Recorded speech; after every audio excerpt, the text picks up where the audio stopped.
After some of the huge moves that these tech stocks put in, the next market leaders I don't think are going to be in the tech sector. In fact, I think it's going to be a completely different sector that is going to start running here in the very, very near future. And in fact, let's take a look over here. Wall Street is doing something strange. Over the last 2 weeks, the Mag 7 stocks have stopped accelerating and started to consolidate. And when we compare them versus the performance of the SPY over that period, it gets even worse, especially over the last 3 days since we started hearing about the true cost of AI tokens. So this is the Mag 7 block cookies now. This is the Mag 7, and what we see right here is that the ETF that consolidates these is starting to move down. Now, of the Mag 7, only one of them, only one still has a buy signal inside of OVTLYR. And of course, I'm not going to tease you with that. Let's go through all of these right now, and then I'll talk about the stocks that I think are about to blow next. You've got Nvidia that's been on a sell signal since May 22nd and has been drifting sideways to down.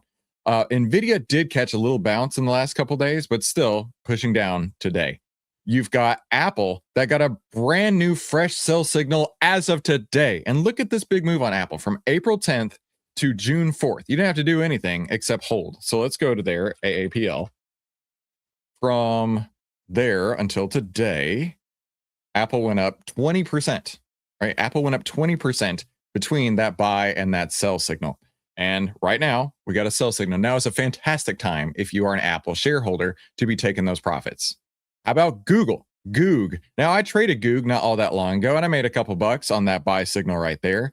And it has been on a sell signal since May 14th. How far down has Goog fallen since May 14th? That's what I want to know. Goog. All right, there's my notes from where I got in and where I got out. Now, from the May 14th sell signal to today, Goog is down over 10 percentage points. So Goog is definitely not somewhere I'd be putting my money. What about Amazon? Amazon had that buy signal April 9th, sell signal on May 12th, and you can see what it did in between those 2 points. And again, another stock with the sell signal from the Mag 7. What about Meta, the metaverse? Facebook sitting on a brand new sell signal today inside of a downtrend. Then you've got Tesla sitting on a sell signal as it's gone sideways, a choppy sideways market. And the only one of the Mag 7 that's still sitting on a buy signal is Microsoft. And I would imagine that switches real soon because this is absolutely looking like a failed breakout right here. A failed breakout right here. Now, this happens, right? How do you trade that? Anytime you see a gap up like this, put a line on the bottom of the gap candle. If it closes underneath that gap line, which it obviously did right there, right? That is your exit signal, okay? Not every trade is going to work out. And I just showed you several that did, but a failed breakout like this is really frustrating, but it's also part of the game. Now, the question is, if the Mag 7 suck, if the Mag 7 are terrible, where is money going to be rotating to? All right. Well, first, took a look at the market from a top-down view, and we're building this into OVTLYR as we speak. So this is going to be coming very, very soon. The consumer defensive sector is starting to pop off to me. Now, the consumer defensive sector could also be called the staple sector. So if you hear me say both, that's why. Looking into the consumer defensive sector, I can see discount stores is starting to pop. Now, discount stores makes a lot of sense. So let's think about it logically. Why would the staples / consumer defensive start to run when the market starts to pull back? That's because the big, beautiful trends that you've seen for ages, right? The easy money stocks, the big high flying tech stocks, when they stop working, people think, investors think, institutions think, well, you know what? If these aren't going to work anymore, people always need grocery stores. They always need discount stores, and they always need food and drink, right? That's what we're looking at in this industry. That's why this sector pops. That's why this sector pops. So discount stores starts to be a very attractive point for me. And this includes Walmart, Costco, Target, I would imagine down here in the consumer defensive sector.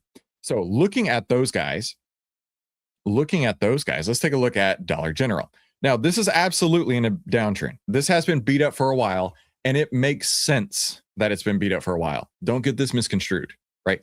It's been beat up for a while because nobody needed these type of stocks. Why would I need this when I can buy Micron? Why would I need this when I can buy Nvidia? Why would I need this when I can buy Apple and see a 20% increase, right? Now the times are changing. So I want you to add Dollar General to your watch list. Don't get into it today, but put this on your watch list. Now, what do we need to see change before it actually turns into something that I would want to get into? First, 40% of the move of any stock is due to the market. And the market is absolutely in a big, beautiful uptrend with a buy signal and bullish breadth. But breadth is not looking all that hot. Breadth is not looking all that hot. Now, this breadth measurement measures how many buy signals we have inside of OVTLYR. And it's peaked and is starting to come in. It peaked and is starting to come in. 34% of the 9,000 stocks we cover have buy signals. The other 66% do not.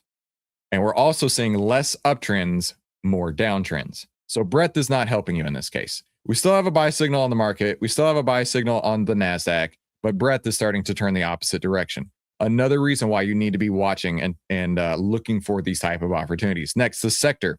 The sector is not getting more buy signals yet. Not getting more buy signals yet, but you've got to keep this on your radar because there could be a very quick turnaround in the sector if the market starts to pull back.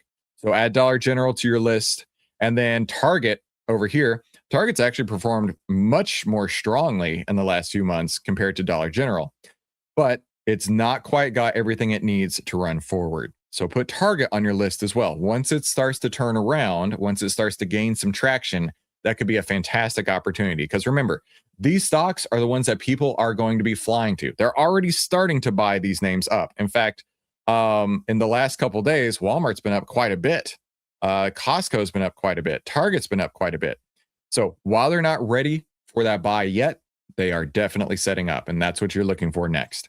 And lastly, Costco. And you can see right here, this big bottom that's happening on Costco, right? I like big bottoms and I don't lie. Okay, so looking at this, remember, you don't want to buy the dip. You want to buy the rip. And Costco looks like it's about to rip right now. Let's go over to there real quick. Yeah, Costco is on the move, guys. You got to take a look at Costco. Look at this big bottom that it put in right here. Now, what are we looking for? The 10 to go over the 20, price to go over the 50. And it's not today, but it could be happening very, very, very soon, especially if we see more rotation out of the Mag 7, more rotation out of the big tech names. Put this on your radar. In fact, I went into a real deep dive onto 3 other stocks in this industry in this video right here. So you don't want to miss out. If you think these were good, if these are going to be ready for the next run, you don't want to miss out on what we're talking about in this video. Be sure you subscribe, and I'll see you in the next one.